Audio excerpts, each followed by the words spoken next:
Shalom, selamat malam buat kita semua. Shalom. Ya, kita bersuka cita di dalam Tuhan karena Tuhan memberikan kita selalu waktu yang terbaik untuk kita bisa bersekutu dengan Dia. Amin. Mari kita mau datang dalam penyembahan kita kepada Tuhan. Mari angkat hati dan suaramu di hadapan Tuhan. Ucapkan syukur kepada Dia. Terima kasih Tuhan. Terima kasih untuk segala kebaikan-Mu. Terima kasih untuk penyertaan-Mu dalam hidup kami. Kasih setia-Mu tidak pernah berkesudahan, selalu baru setiap hari. Besar kesetiaan-Mu bagi kami Tuhan. Terima kasih. Kami ucapkan syukur kepadamu Tuhan. Terima kasih buat hidup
dari Tuhan yang menjadikan langit dan bumi. Engkau yang hadir di tengah-tengah umat-Mu Tuhan. Engkau yang memberkati umat-Mu, dan kami datang untuk memuliakan nama-Mu, nama di atas segala nama, nama yang memberikan kemenangan, nama yang memberikan kami sorak-sorai di dalam hati, di dalam mulut, di dalam jiwa kami, dan kami mau bersuka hanya bagi nama-Mu Tuhan, Allah yang hidup dan berkuasa. Terpujilah nama-Mu Tuhan dari kekal sampai kekal. Dan setiap kita yang sungguh-sungguh percaya mengasihi Tuhan, katakan bersama, amin. Haleluya, puji Tuhan. Silakan berdiri Bapak Ibu Saudara. Kita mau bersyukur kepada Tuhan kita yang maha baik. Dia curahkan damai sejahteranya atas hidup engkau dan saya. Amin. Haleluya. Heaven shalom.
Silakan duduk kembali Bapak Ibu Saudara.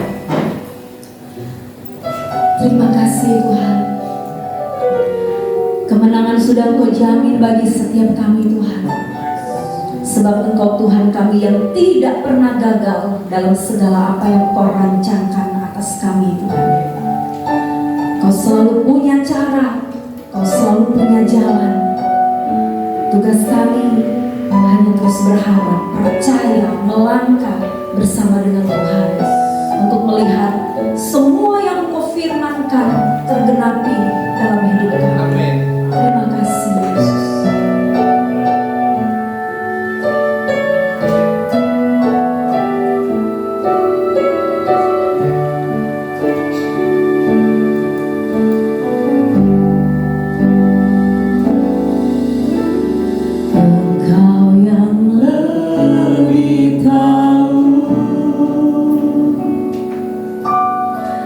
Cara untuk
setiap janji-Mu dalam hidup kami.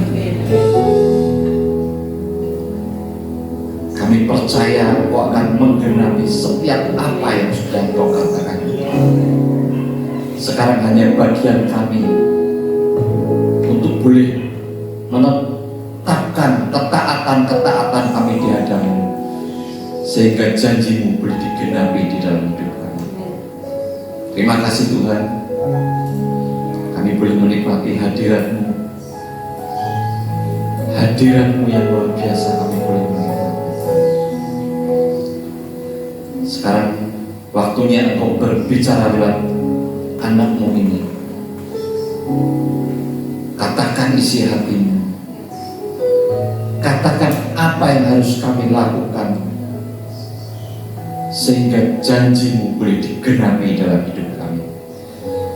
Dan kami berdoa untuk setiap telinga yang mendengar, Tuhan mampukan untuk mengerti, bahkan Tuhan mampukan untuk melakukan setiap apa yang sudah Tuhan inginkan dalam hidup kami. Terima kasih Tuhan. Di dalam nama Tuhan Yesus kami berdoa dan mengucap syukur. Amin. Shalom semuanya. Kita langsung buka di Daniel 12 ayat 10. Oke, kita baca sama-sama. Banyak orang akan disucikan dan dimurnikan dan diuji, tetapi orang-orang fasik akan berlaku fasik. Tidak seorang pun dari orang fasik itu akan memahaminya, tetapi orang-orang bijaksana akan memahaminya. Amin. Malam ini saya mau ngajak teman-teman semua belajar kebenaran tentang dimurnikan. Ya, dimurnikan itu artinya kita tuh semakin dibuat lebih indah di hadapan Tuhan. Cuman untuk dimurnikan itu harus lewat yang namanya proses. Ya, saudara, proses itu sangat tidak enak. Proses itu sangat tidak menyenangkan. Tapi proses inilah yang membuat kita jadi murni. Yang jadi pertanyaan, kita mau menjadi indah enggak? Pasti mau. Tapi masalahnya mau dengan proses enggak? Ini yang jadi pertanyaan. Kita mau indahnya, tapi kita belum tentu mau prosesnya. Inilah realita kita. Tapi di dalam Tuhan itu sesuatu yang tidak mungkin. Kenapa? Kalau kita ngomong enak-enak, begitu kita kena masalah, begitu kita kesandung, kita tuh tidak punya yang namanya pegangan. Kayak layangan ini, begitu putus tol sudah hilang. Tapi kita di dalam Tuhan, kita harus siap. Ya, ada dua pendapat di dalam Tuhan ya. Satu namanya teori kemakmuran, satu namanya teori salib. Kedua teori ini bertolak belakang. Yang satu ngomong sing bener iki, sing siji ngomong sing bener ini. Ya, tapi masalahnya dua-duanya ada di Alkitab. Artinya apa? Kita harus balance. Kita harus ngerti. Ada saat kita diberkati, tapi ada juga saat kita harus siap diproses. Itu intinya. Saya malam ini mau cerita salah satunya tentang Yakub. Yakub adalah salah satu tokoh yang dijanjikan Tuhan dengan menjadikan bangsa yang besar. Tapi pertanyaan saya, apakah Yakub ini tidak lepas dari salah? Dan saudara, seorang Yakub pun banyak melakukan kesalahan. Ya tidak banyak lah, tapi ada. Demikian juga sama kita. Siapa hari ini kita yang tidak masalah? Siapa hari ini yang kita merasa aku benar kok, aku sudah baik? Kita itulah kita menjadi sombong. Ya, seorang Yakub pun harus dimurnikan. Seorang Yakub pun harus mengalami proses. Saudara, saya percaya teman-teman di sini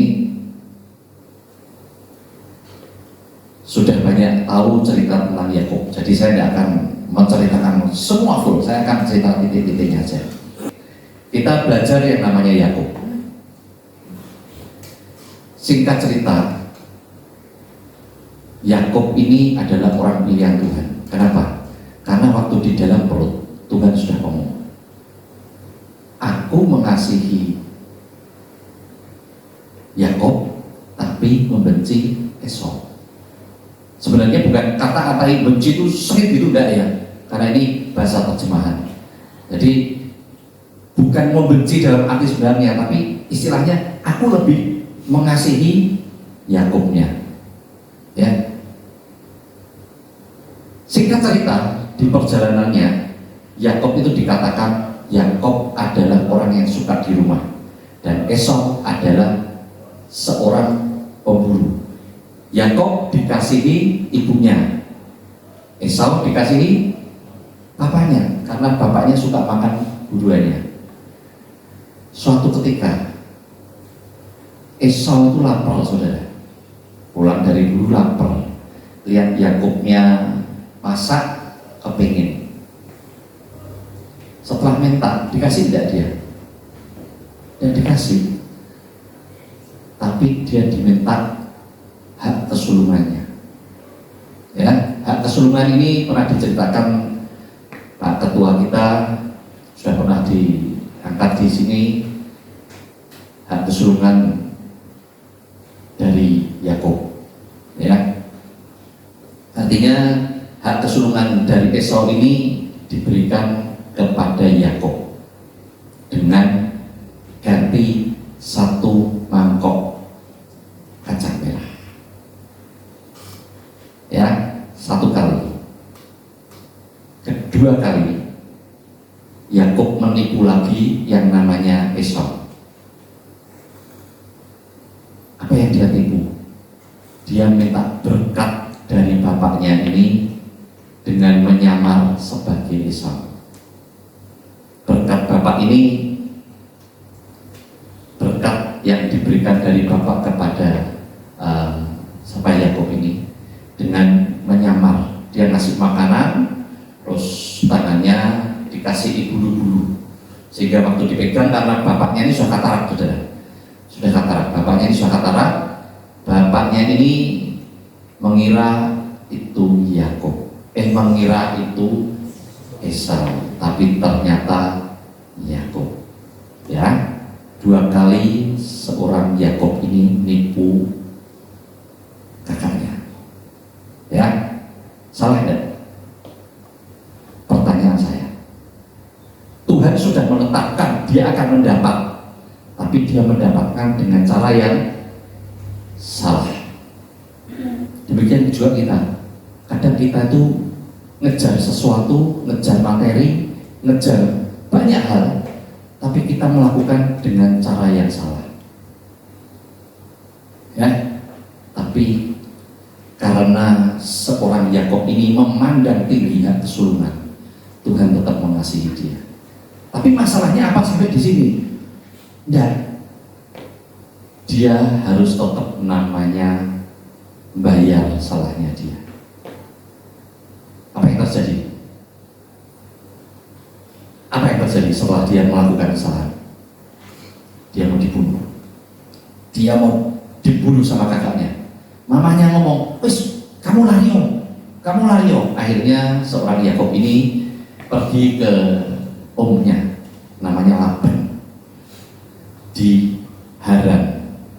Ya, singkat cerita, langsung di sana dia bekerja sama omnya ini, jadi gembala dombanya. Nah, saya yakin teman-teman sudah tahu semua cerita ini. Jadi saya cuma ulangi selewat aja ya, supaya nanti kita nyambung. Soalnya tidak dan nyambung. Nah, sekarang setelah dia di Laban ini, dia senang sama anaknya. Anaknya Tanya siapa sih dia senang? Rahel. Rahel itu cantik. Dia lebih suka sama Rahel. Oke, aku kerja 7 tahun lamanya buat kamu untuk dapat Rahel. Oke, deal. Ternyata saudara, waktu nikah yang dikasihin Leanya. Ya, hebat ya. Jadi orang dulu tuh bisa nikah tidak lihat muka ya, ya, itulah laki-laki. Jadi itulah hebatnya laki-laki. Dia bisa melakukan dengan orang yang dia sendiri tidak tahu. Ya. Akhirnya apa? Ngamuk dia. Ngamuk. Loh, aku dihapusi. Pintar loh alasannya. Di sini tidak ada kebiasaan adiknya dulu, mesti kakaknya dulu. Setelah kakaknya baru adiknya. Akhirnya apa yang terjadi saudara? Yang terjadi, oke, kamu kerja lagi 7 tahun, kamu tak kasih Rahel. Akhirnya dia kerja 7 tahun kali 2. Ya, kenapa kali 2? Karena dia ngapusi 2 kali. Jadi kerja 2 kali adalah penebusan upah salahnya dia. Apa ini? Betulan? Enggak. Dia ngapusi 2 kali, dia juga dihapusi 2 kali. Bedanya 2 kali 7 tahun. Kalau kita ngomong 7 tahun, Pak Pendeta kita pernah cerita pengampunan itu harus 7 kali 70 kali ya. Jadi angka 7 ini bicara pengampunan. Ya, saudara. Setelah dia jalani 7 kali 2 tahun, harusnya dia itu sudah dimurnikan. Kenapa? Dia sudah membayar dosa. Dan saudara, Yakub itu bukan anak sembarangan, bukan anak jalanan, anak bos. Anak bos yang biasa di rumah, tapi dia harus di padang menggembalakan. Artinya apakah ini sesuatu yang enak buat dia? Dan ini hukuman buat dia, tapi ini proses di mana dia harus melewati masa ini. Setelah dia melewati proses ini, setelah dia menjalani hukuman ini, dan teman-teman mesti tahu, tadi saya sudah ngomong di awal, Yakub orang yang suka tinggal di rumah. Artinya apa? Bocah rumahan. Nanti saudara, anak rumahan. Anak rumahan itu saya berani pastikan alim saudara. Alim, anteng, manut, tapi dia harus menggembalakan. Gembala itu panas, abot, kadang harus ketemu binatang buas. Artinya apa? Dia harus keluar dari zona nyamannya dia. Dia harus keluar dari titik-titik yang dinikmati dia. Inilah cara Tuhan memurnikan seorang yang namanya Yakub. Ya, Yakub ini dimurnikan 2 kali 7 tahun. Setelah dia balik, singkat cerita, apa yang dia pertama dia temui si Esau? Apa yang dia lakukan? Dia sujud sama Esau. Berapa kali dia sujud? 7 kali dia sujud sampai ke tanah. Artinya apa? 7 ini bicara pengampunan lagi, saudara. Apa yang dia lakukan? Dia minta pengampunan.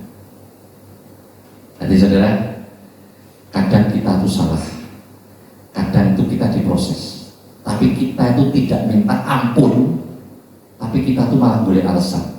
Bukan aku, bukan aku, bukan aku, si ini, si itu. Artinya apa? Kambing hitam. Inilah dimana di saat kita diproses kita tidak pernah pulih. Kenapa? Karena kita tidak berani. Ya Tuhan, aku minta ampun. Oke, setelah Yakub balik, singkat cerita ketemu Esau. Masalah enggak? Tidak masalah. Semua selesai setelah dia menjalani proses ini semua. Akhirnya apa? Dia diberkati lagi. Biarpun untuk awalnya dia tidak menikmati berkat. Kenapa? Hukuman. karena dia dihukum. Kekayaannya bapaknya di mana? Di Esau. Tapi akhirnya Tuhan pulihkan. Setelah dia menjalani proses pemurnian ini, bayar dosa, istilahnya itu bayar dosa, dia dipulihkan.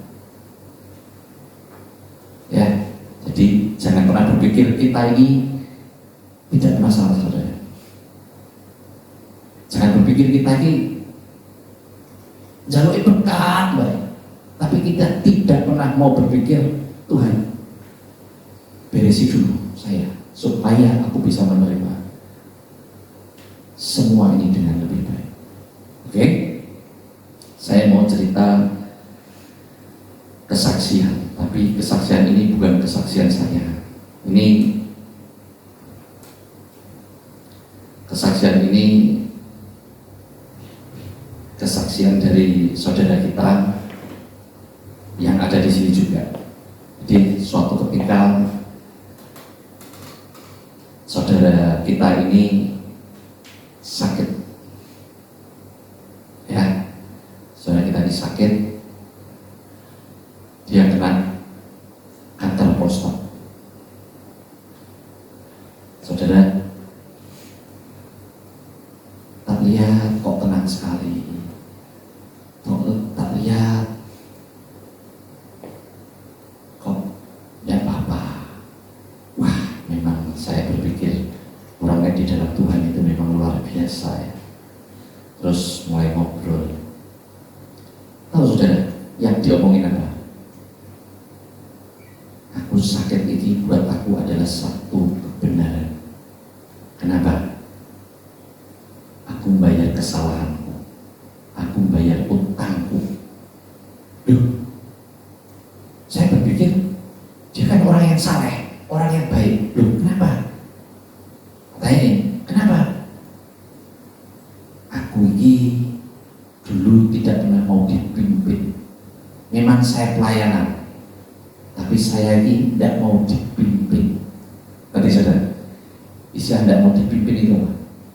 Sakarepe dewi. Saudara, di titik itu saya ngerti, wah, Tuhan lagi mendekat. Dia sendiri ngomong, setelah ini selesai, aku sudah lunas untuk urusan Tuhan. Setelah ini selesai, aku akan merasa full. Dan benar saudara, benar. Setelah melewati masa itu semuanya baik-baik. Padahal kita tidak melihat kehidupannya yang penjahat, kehidupannya dia bukan, tapi hanya karena aku tidak dipimpin. Tidak mau dipimpin itu artinya apa? Sakarepe dewi, punya kebenaran sendiri. Tapi di saat kita mulai ngerti, aku lagi dimuliakan Tuhan, saya percaya semuanya akan indah setelah kita murni di hadapan Tuhan. Amin saudara. Ya, itu kesaksian yang buat saya sangat memberkati. Kenapa? Karena saya sendiri tidak luput dari yang namanya harus dimurnikan. Saya bukan dari orang Kristen, background saya juga jelek. Saya ingin jaluk nombek Tuhan, tapi saya tidak pernah memberi. Nah, titik ini saya juga mau merenung, saya berpikir banyak hal. Ya, saya lagi mikir gini, sekarang gini loh, nek aku rakyat dimulike, nah apa? Bisa tidak kita? Ya bisa. Kita baca. Kita baca di Kejadian 49 ayat 5 sampai 7. Kita baca bareng-bareng. Jadi kita baca bareng-bareng. Simeon dan Lewi bersaudara. Senjata mereka ialah alat kekerasan. Janganlah kiranya jiwaku turut dalam pemufakatan mereka. Janganlah kiranya rohku bersatu dengan perkumpulan mereka. Sebab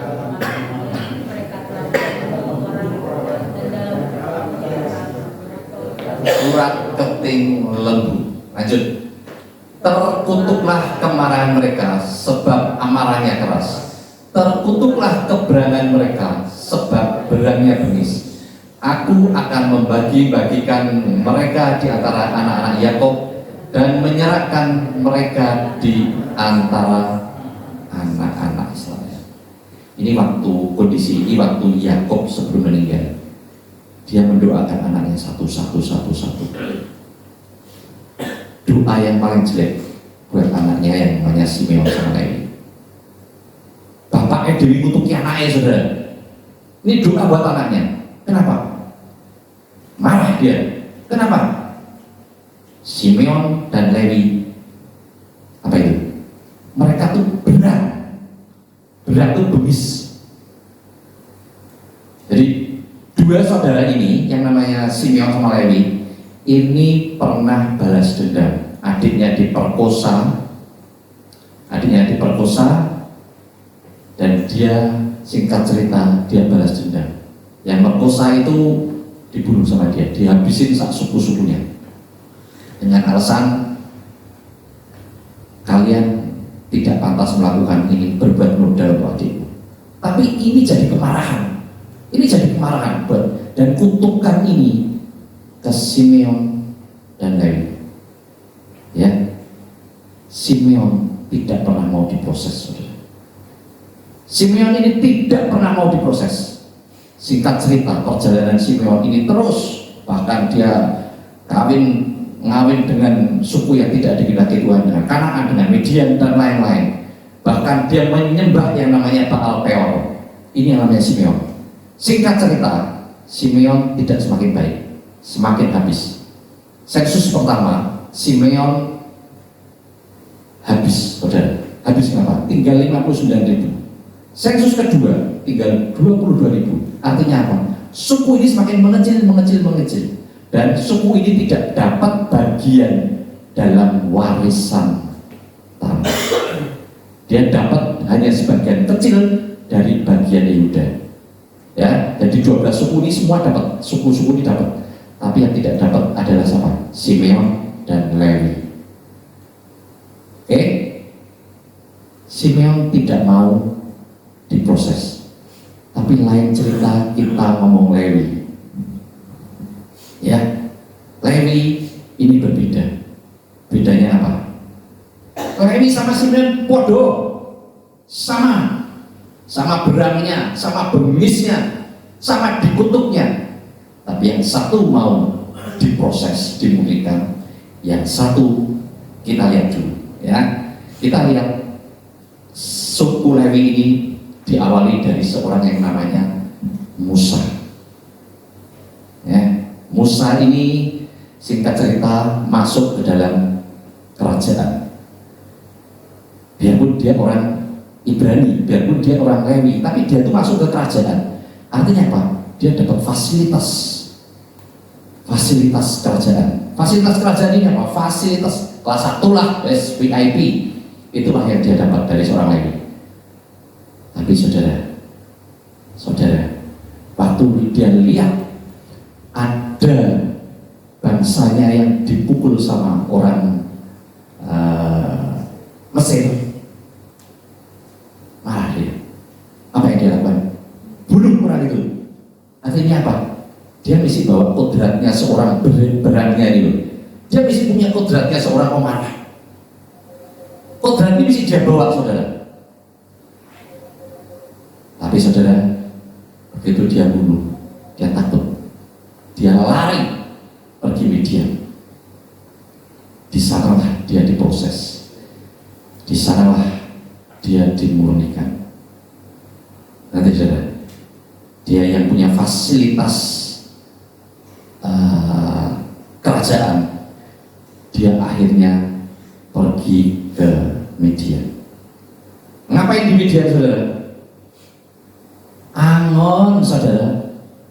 Angon lagi, saudara. Nanti saudara, angon lagi dia di sana. Berapa lama? 40 tahun. Dia diproses di Midian 40 tahun menjadi gembala. Ya, kenapa saya mau 40 tahun? 40 tahun dia lari, dan umur 80 tahun dia mulai bicara sama Fir'aun. Artinya 40 tahun. 40 tahun dia proses. 40 tahun ini dia diproses menjadi gembala. Ya, diproses jadi gembala. Angon, wedus, angon. Wah, sudahlah, gembala itu angon lah. Ya. Untuk apa? Untuk dimurnikan. Saudara, kira-kira ada ganggu tidak? Wah, kalau dia tidak dididik mengembalakan domba, gimana dia bisa menggembalakan umat Tuhan untuk keluar dari Mesir? Ini Tuhan bentuk seorang Musa ini 40 tahun. 40 tahun juga dia mengawal bangsa Israel di padang gurun. Artinya apa? Seorang Musa mau diproses Tuhan, sehingga apa? Dia masuk dalam apa yang Tuhan mau buat dia. Ya, kita ngomong satu Musa. Apakah selesai di situ? Tidak. Begitu Musa bertobat, ya, waktu kejadian lembu emas, Musa kamu, wes ditantang sekarang semua. Siapa yang sekarang mau berbalik bela Tuhan? Siapa saudara yang maju? Kaum Lewi. Lalu Tuhan, lain saudara. Janji Tuhan apa? Satu keluarga, satu orang bertobat, seluruh keluarga diselamatkan. Tergenapi janji Tuhan. Dari satu Musa bertobat, seluruh Lewi akhirnya dipakai Tuhan, diproses dan berbalik sama Tuhan. Akhirnya saudara, singkat cerita, bangsa Lewi ini mengubah kutuk jadi berkat. Dia dipakai melayani Tuhan, dipakai untuk mengiring rumah-rumah ibadat. Ya, habis itu Lewi, berarti siapa? Musa. Habis Musa, ya Harun dan Maryam dan lain-lain. Tapi setelah itu banyak sekali orang-orang Lewi, tokoh-tokoh Lewi yang keluar. Ya, ada Samuel, ada lagi Esra, ada lagi saya lupa ya saya. Yohanes Pembaptis. Nah, itu anak Sakaria juga, itu Lewi. Mamahnya Elizabeth, itu Lewi juga. Artinya apa? Setelah suku ini dimurnikan, suku ini menjadi suku yang diberkati, suku yang dipakai Tuhan. Ya saudara, kalau kita mau dipakai Tuhan, kita mau diberkati, kita harus siap menjalani yang namanya proses. Kalau kita tidak menjalani proses, jangan pernah kita mau dipakai Tuhan. Ya, kenapa saya cerita Simeon dan Lewi? Ini dua tokoh yang dikutuk. Wes pasti salah karena dikutuk itu. Tapi yang satu mau menjalani, yang satu tidak mau bertobat. Intinya apa? Introspeksi, saudara. Ya, saya mungkin belum pernah kesaksian di tempat ini, tapi saya pernah kesaksian di tempat Pak Bran. Saya ini dulu waktu sekolah, waktu mulai kerja, saya ini anak yang nakal, saudara. Yang nakal itu gimana? Sekolah itu saya tidak lulus, saya sudah kerja, tapi kerjaan saya itu ilegal semua. Saya rekam kaset bajakan. Terus dulu zaman saya itu ada kartu telepon yang bisa dicun, istilahnya itu di upgrade 680, jadi 0 jadi 680. Nah, itu saya juga ngerjain itu juga, saudara. Jadi saya punya masa lalu yang cukup mengerikan. Saya kalau transaksi itu di terminal, saudara, di dalam terminal. teman saya itu dari Malang datang, saya dari Surabaya masuk ke terminal Bungurasi. Terminal waktu itu belum kayak sekarang apik. Waktu itu terminal di sini pencoleng tok, tato, peso, aret, waduh sudah pokoknya kayak. Tapi saya masuk sana untuk transaksi. Wah banyak, duit saya banyak. Terus singkat cerita, saya selesai sekolah, saya kerja kayu. Kerja kayu saya jadi mafia lagi, saudara. Saya di dalam perhutani sama, saudara. Wes. Memang saya duitnya banyak waktu itu. Banyak, saudara. Untuk anak seumur saya, yang lainnya misi belajar kerja. Saya sudah punya armada, sudah punya banyak lah, ya. Tapi saudara, begitu saya merit, saya habis-habisan, saudara. Saya habis-habisan itu tidak ada seminggu, 2 minggu, tidak ada sebulan, 2 bulan, cuma seminggu dong. Gara-garanya apa? Saya cuma spekulasi beli cengkeh. Cengkeh itu biasa pasaran 70, 80, 70, 80. Suatu ketika turun 45, kok murah? Kaget saya, beli. Cegur duit. Seminggu lagi, medut lagi, 35. Wah, beli lagi. Medut lagi, beli lagi, saudara. Supaya duitnya kayak borong. Berpikir nanti akan naik. Tidak tahu, baru duitnya tek, saudara. Turun terus, saudara. 20.000, 15.000, 13.000. Waduh. Anak baru belum ada 30 tahun dulu kayak gitu sudah. Kejat rasanya, waduh lagi entek kenapa, saudara? Habis semua, saudara.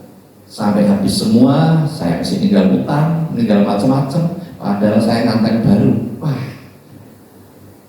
gengsi saya di mana, saudara? Tapi itu yang terjadi. Saya waktu itu tidak berpikir, tidak ngerti, saudara. Wes, tak ada karuan. Titik itu saya baru mulai sedikit-sedikit kenal Tuhan. Banyak titiknya, tapi ini salah satu titik di mana saya, wah iya, ya wes lah, doa, ya wes lah. Padahal tidak ngerti doa itu apa, wes. Tapi titik ini, setelah lewat masa itu, saya baru tahu Tuhan mau murnikan saya. Atas apa? Apa yang sudah pernah saya lakukan? Atas apa? Atas dulu yang tidak disukai Tuhan.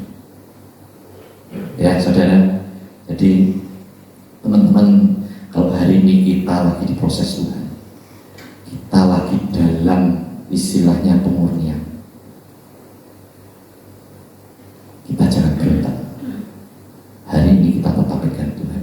Waktu itu saya pernah cerita sama kakaknya, Om, berapa lama Om diproses? Wah, cepet, Vi. Ada naik balik, tak pikir-pikir, kok cepet ya? Tak hitung. Wih, 7 tahun lebih. Wih, so ngomong cepet. Waktu itu sudah rasanya tidak karuan, cakap-cakap tidak karuan. Tapi di saat kita lewati itu semua sama Tuhan, tidak ada artinya ternyata. Itu juga kesaksian yang tadi pertama. Saya yakin begitu melewati semua, wah, hutang. Nah, itu sedikit cerita dari saya. Yuk kita ajak teman-teman nyembah dulu. Jadi saudara, proses ini yang membuat kita itu berkenan di hadapan Tuhan. Bahkan tadi, bukan kita ngomong dosa yang nyolong, bunuh, nyuri, bukan. Bahkan yang tidak mau diatur tok itu sudah dalam koridor satu, tidak perkenanan Tuhan. Berarti saudara, tidak mau diatur, tidak mau tunduk. Saya sampai merenungi berhari-hari loh. Oh iya, sedalam itu ya. Oh iya, sejauh itu ya. Ya tapi itulah cara Tuhan. Tapi itulah cara Tuhan.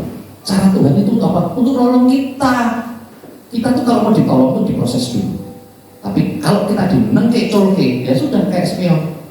Wes, kowe ora gelem manut, ora gelem diproses, wes ono kowe golek Tuhan dia. Hilang. Akhirnya habis suku Simeon. Tanah aja nurut saudara. Tanah dari suku Simeon, nanti teman-teman baca. Jatah warisan buat Simeon itu nurut hanya di suku Yehuda. Dan semakin lama semakin kecil, semakin kecil. Dan tidak ada bagian dalam bait Allah. Tapi beda sama yang namanya Lewi.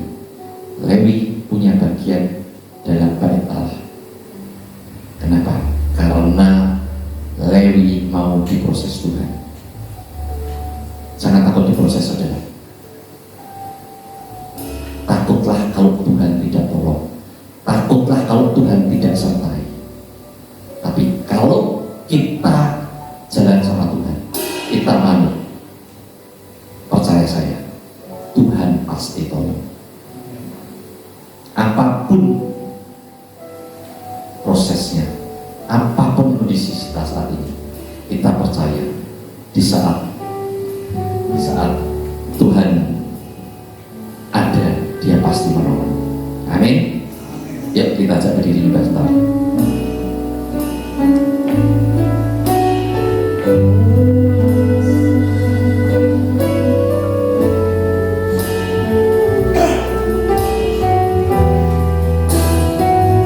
Tuhan sanggup buka jalan bagi semua yang percaya janji-Nya.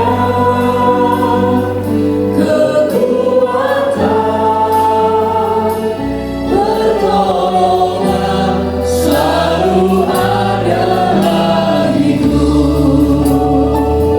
Tuhan sanggup buka jalan bagi semua yang percaya janji-Nya. Kekuatan, pertolongan selalu ada bagiku.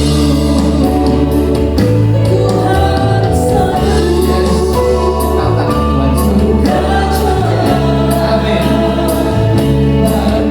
semua yang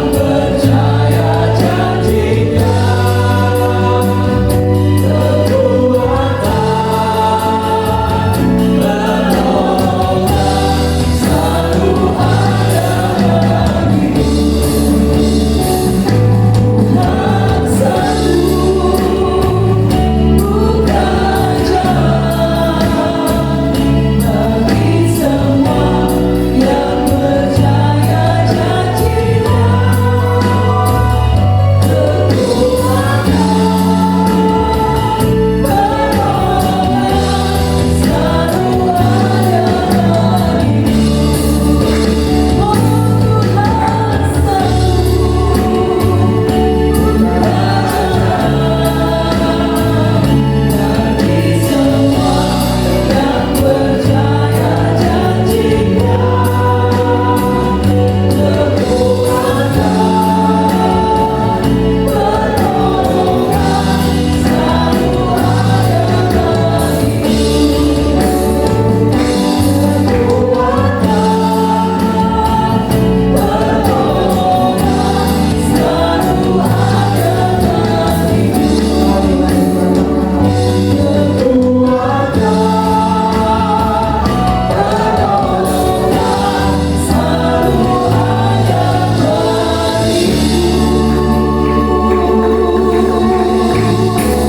Haleluya Tuhan. Haleluya, kami bersyukur, kami bersyukur. Kami tinggikan namamu Tuhan. Kau baik, Kau baik. Terima kasih ya Allah. Engkau dahsyat Tuhan.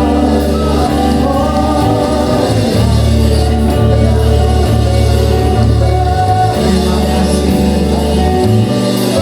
Kami bersyukur, terima kasih buat segala kebaikan-Mu bagi kami. Kalau sampai hari ini Engkau masih terus menyuarakan isi hati-Mu untuk kami semua yang ada di tempat ini. Karena seringkali kami merasa Engkau tidak berbuat baik kepada kami karena persoalan dan segala masalah kami yang tidak pernah selesai. Tetapi hari ini Tuhan, Engkau telah memberikan kepada kami pengertian yang baru, bahwa semua pemurnian itu adalah proses untuk Engkau akan menjadikan kami generasi yang akan dimuliakan. Engkau berkati Tuhan setiap pendengaran kami terhadap firman, karena firman-Mu dapat menguatkan, dapat mengkoreksi setiap kami. Dan hari ini Tuhan, kami bersyukur buat hamba-Mu yang sudah Engkau pakai untuk membicarakan apa yang penting dan perlu di dalam pengiringan kami kepada Tuhan. Terima kasih Roh Kudus, biarlah kasih-Mu melanda setiap kami, sehingga setiap keadaan apapun yang kami alami itu semua ada di dalam tangan-Mu. Karena kami tahu Engkau telah berfirman, Allah turut bekerja sama di dalam segala sesuatu untuk mendatangkan kebaikan bagi kami. Bila kami ada persoalan, ada masalah, biarlah itu menjadi jalan untuk kami mengerti Engkau ada bersama dengan kami. Engkau tidak pernah meninggalkan kami. Terima kasih Roh Kudus. Engkau berkati akan hamba-Mu Bapak Hari dalam segala keberadaannya. Biarlah setiap dia menyampaikan firman itu benar-benar keluar dari kemauan, keinginan, kehendak Tuhan, sehingga kami jemaat Tuhan yang ada di tempat ini boleh terus bertumbuh sampai sempurna. Terima kasih, di dalam nama Yesus kami sudah berdoa dan bersyukur. Haleluya, amin. Puji Tuhan, silakan kita kembali Bapak Ibu Saudara. Ya, kita sudah diberkati dengan kebenaran firman Tuhan, amin. Ya, ada dua pengumuman yang kita perlu lihat ya sebelum kita pulang ya. Menara doa setiap hari Kamis di tempat ini dilaksanakan pukul 11 siang. Bapak Ibu boleh bergabung bersama-sama untuk berdoa di menara doa ya. Selanjutnya diadakan juga ibadah setiap hari Minggu sore, pagi dan sore ya. GBT Tirtoyoso ada di tempat ini karena memang untuk sementara waktu ada renovasi di Tirtoyoso, sehingga menggunakan tempat ini untuk melaksanakan ibadah di hari Minggu. Jadi sudah berlangsung beberapa waktu, dan kalau Bapak Ibu ingin bergabung dengan ibadah di tempat ini, silakan. Itu jamnya jam 9 pagi dan jam 5 sore setiap hari Minggu bersama dengan GBT KAO Tirtoyoso. Minggu depan tentu seperti biasa ya, hari Kamis di jam yang sama 6:30 malam kita akan ada di tempat ini sama-sama memuji dan memuliakan Tuhan, mendengarkan firman Tuhan dan terus menjadi pelaku-pelaku firman. Amin. Tuhan memberkati kita semua. Mari sekali lagi kita boleh berdiri. Kita akan menerima doa berkat. Saya persilakan untuk Bapak Pendeta Yeremia bisa memberikan doa berkat sebelum kita pulang.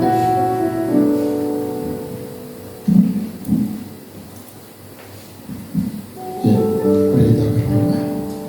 Terima kasih, kami bersyukur atas firman-Mu yang sudah Engkau perdengarkan kepada kami semua. Kami percaya firman-Mu menjadi rema.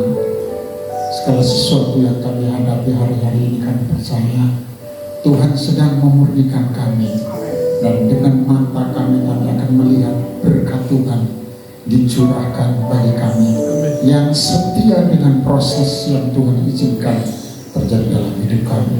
Terima kasih Tuhan, Engkau berkati hamba-Mu Pak Hari yang sudah melayani kami semua di tempat ini. Tuhan terus urati, terus pakai hamba-Mu menjadi alat bagi kemuliaan nama-Mu. Berkati kami semua yang sudah hadir malam hari ini. Apa yang sudah kami berikan dalam pelayanan di tempat ini, kami tahu Tuhan pasti membalas berlipat kali ganda. Engkau berkati para penerima tamu, Engkau berkati worship leader, singers, pemain musik, penjemput dan juga media, semua yang sudah ambil bagian dalam pelayanan di tempat ini. Kami percaya Tuhan memperhitungkan semua Berkati juga setiap persembahan yang diberi untuk pekerjaan Tuhan di tempat ini. Tuhan juga akan membalas semuanya. Mari kita mengangkat tangan kita kepada Tuhan. Pulanglah dengan membawa berkat dari Allah Bapa, cinta kasih daripada Tuhan kita Yesus Kristus, dan persekutuan dengan Roh Kudus. Tuhan memberkati engkau dan melindungi engkau. Tuhan menyinari engkau dengan wajah-Nya dan memberi engkau kasih karunia.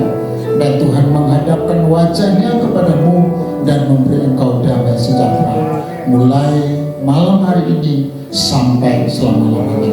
Dan kita semua yang sudah diberkati Tuhan, sama-sama kita katakan